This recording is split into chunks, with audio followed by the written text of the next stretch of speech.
मराठा आरक्षण पर विधायक और भाजपा प्रदेशाध्यक्ष चंद्रकांत पाटिल ने मंगलवार को विधानसभा में महाराष्ट्र सरकार को घेरा।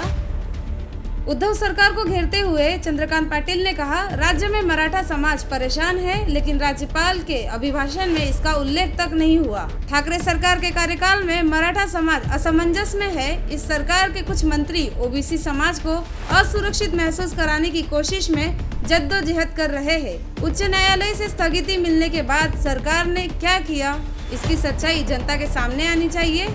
इसके लिए विधानसभा सत्र के दौरान 8 मार्च से पहले महाराष्ट्र सरकार को श्वेत पत्र जारी करने की मांग विधायक चंद्रकांत पाटिल ने इस वक्त की। वहीं पाटिल ने कहा कि 8 मार्च से उच्च न्यायालय में मराठा आरक्षण मामले में अंतिम सुनवाई शुरू होने वाली है। इसके बाद इस मामले में फैसला सुनाया जाना है।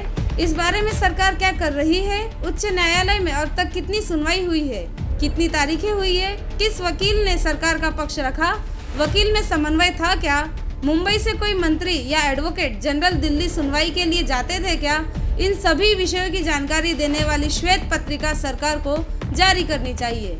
चंद्रकांत पाटिल ने मराठा आरक्षण पर विधानसभा में क्या कुछ कहा, आइए आपको सुनाते हैं। माननीय अध्यक्ष महोदय, राज्यपालांच्या भाषणाचा अभिनंदनाचा प्रस्ताव या ठिकाणी मांडला गेला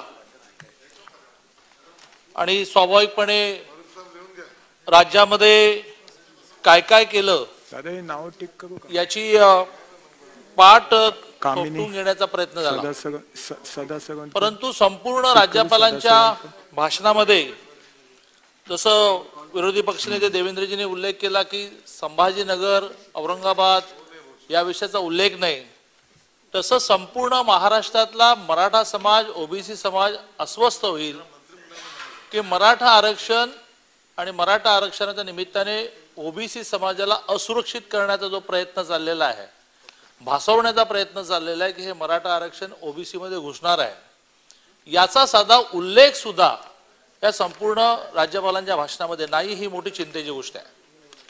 मराठा आरक्षणाच्या निमित्ताने संपूर्ण मराठा समाजामध्ये एक अस्वस्थता आहे।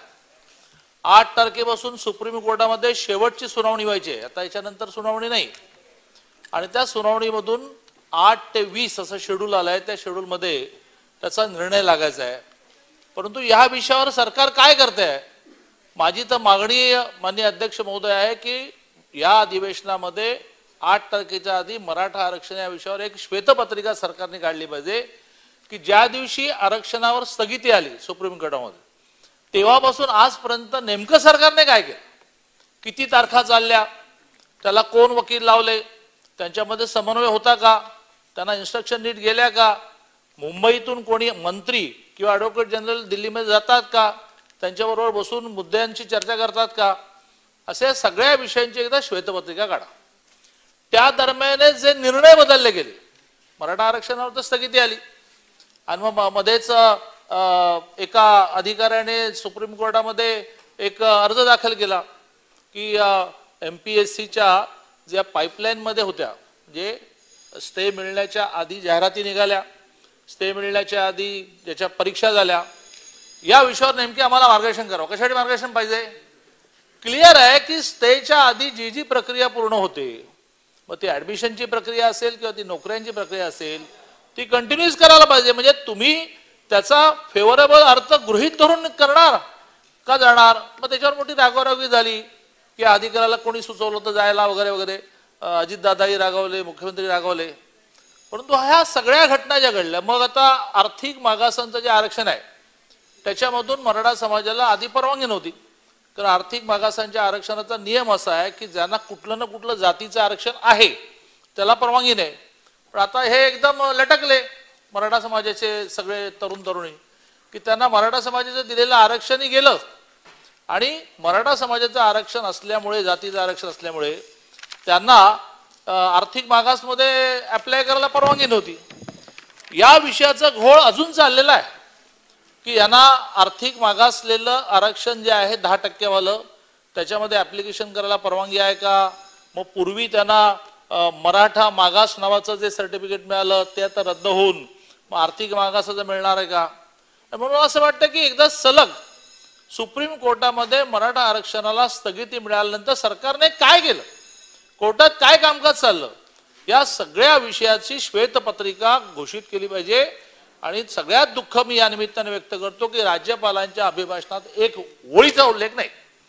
एका बाजूने मराठा समाज हवाल दिलाय, दुसऱ्या बाजूने ओबीसी समाजाला असुरक्षित करण्याचा प्रयत्न चाललेला आहे।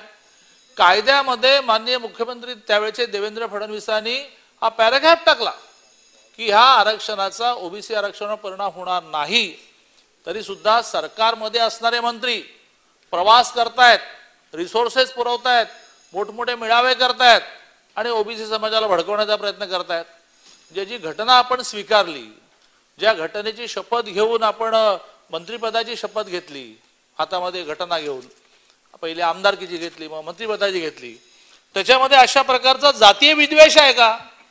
मंत्री महोदय एखाद्या व्यासपीठावर जाऊन हे भाषण करू शकतात का की कसा ओबीसी समाजावर अन्याय झालाय? मंत्री महोदयाने एका भाषणामध्ये असं म्हटलं, घटनेच्या चौकटीमध्ये निर्माण झालेल्या मागास आयोगावर त्यांनी टिप्पणी केली की हा मागास आयोग बोगस आहे। त्या मागास आयोगामधले जे निष्कर्ष आहेत ते बोगस आहेत। मग त्या मागास आयोगाच्या निष्कर्षावरच आरक्षण मिळालं, दोन्ही सभागृहाने मान्य केलं, त्यावेळेला ते होते आमदार, दोन्ही सभागृहाने मान्य केलं, एकमताने मान्य केलं, मग त्याला राज्यपालांची सही मिळाली, कायदा झाला, हायकोर्टात टिकला, मागास आयोगाचा अहवालही हायकोर्टाने मान्य केला, मागास आयोगाच्या अहवालाच्या आधारे आरक्षण दिलेले मान्य केलं, 1 वर्ष सुप्रीम कोर्टामध्ये टिकलं, तुम्हाला नाही टिकवत आलं। पण मग आज एक मंत्री ओबीसीच्या मेळाव्यामध्ये जाहीरपणे भाषण करतो की मागास आयोग बोगस आहे, मागास आयोगाचे निष्कर्ष बोगस आहेत आणि त्याच्यावर सरकार कारवाई करत नाही। आणि म्हणून मला असं वाटतं की या संपूर्ण राज्यपालांच्या भाषणामध्ये एक ओळीचा सुद्धा मराठा आरक्षणाचा उल्लेख नाही। उद्या मरण ठेपलाय 8 तारखेला 8 ते 20 मध्ये, जर या 8 ते 20 मध्ये चालणाऱ्या सुप्रीम कोर्टाच्या सुनावणीमध्ये स्टे कंटिन्यू झाला तर स्टे कंटिन्यूचा विषयच नाहीये, सगळ्यात महत्त्वाचा म्हणजे ते निर्णय देणार की आरक्षण तुम्हाला देता येते की नाही, फायनल डिसिजन आहे। काय करायचं मराठा समाजाने? आणि मला असं वाटतं की हा अतिशय मोठा चिंतेचा विषय आहे। सरकारने अजूनही स्पष्ट करावं